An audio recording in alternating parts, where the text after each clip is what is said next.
When you launch NetExplore, you are greeted with a splash page with two options: Explore Mode, which we have looked at in a previous video, and Study Mode.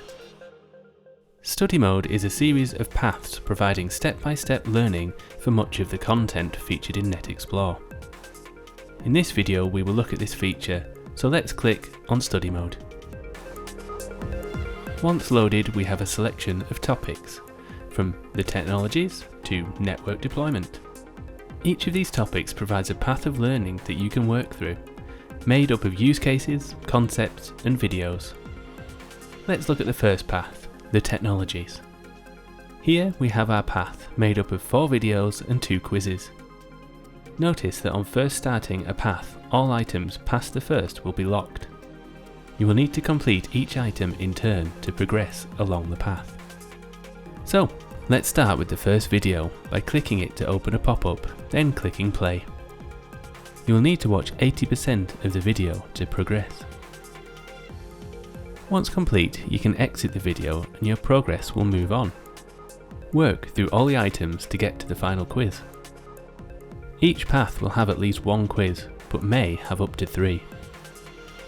Here you can see an example of some of the questions you will encounter. You will need to answer them correctly to progress. Once a path is complete and passed, you will earn a badge, available to you through the Learning Zone, and shown here at the end of the path. On completing a topic, you can carry on to another by either clicking the arrow beside the topic name to reveal a drop-down menu of other items, or click the home icon to go back to the study mode display. Other topics may have a mixture of use cases, concepts or videos, each needing completion before moving on in a path.